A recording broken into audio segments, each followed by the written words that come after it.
Pour mieux comprendre les difficultés du terrain, Anthony Fouchard, notre ancien correspondant au Mali, à Bamako, est avec nous sur ce plateau. Anthony, tout d'abord, cette collision entre deux hélicoptères, c'est malheureusement un risque en raison du relief, mais aussi en raison du contexte sécuritaire. Cet accident a eu lieu en plein combat et en pleine nuit. Oui, d'ailleurs, c'est ce que précise le général François Lecointre, le chef d'état-major des armées. Les boîtes noires ont été récupérées.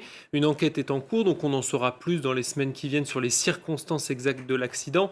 Mais vous le voyez sur ces images, le principe même de ces vols en conditions de combat, c'est ce qu'ils appellent le vol tactique, les militaires français, c'est-à-dire aller le plus rapidement possible, mais surtout aussi le plus près possible du sol. Alors ils épousent les reliefs, ils sont à une dizaine de mètres maximum en termes d'altitude, et c'est vrai qu'à ces vitesses-là, puisque ces deux hélicoptères, le Cougar et le Tigre, peuvent atteindre entre 250 et 300 km à l'heure, eh bien l'erreur est difficilement pardonnable.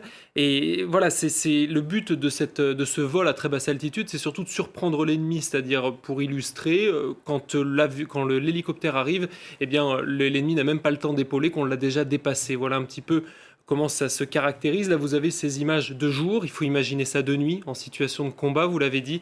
Imaginez à quel point il faut avoir de l'expérience pour manipuler ces engins. Alors Anthony, la situation au Sahel se détériore, pardon, et ce lourd bilan reflète la réalité du terrain. La situation n'est pas sous contrôle.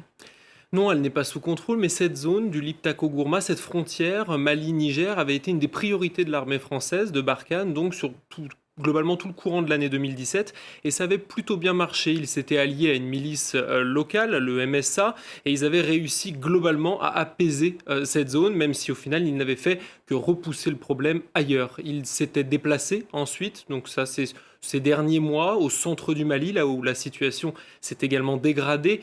En fait, cela illustre le jeu du chat et de la souris auquel se livrent les djihadistes et les forces internationales et transnationales, parce qu'il y a aussi les armées maliennes, burkinabées, nigériennes, pour ne citer qu'elles.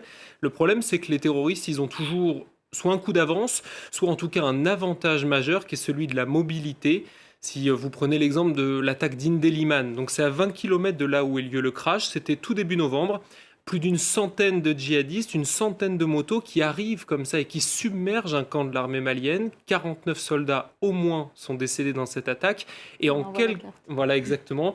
Et en quelques minutes, une dizaine de minutes, eh bien, toutes ces motos, tous ces djihadistes ont disparu dans la nature. Lorsque les avions de soutien aérien arrivent, il n'y a déjà plus personne. On comprend la difficulté du terrain et pourquoi le terrorisme persiste dans cette zone. Merci beaucoup Anthony Fouchard pour votre décryptage.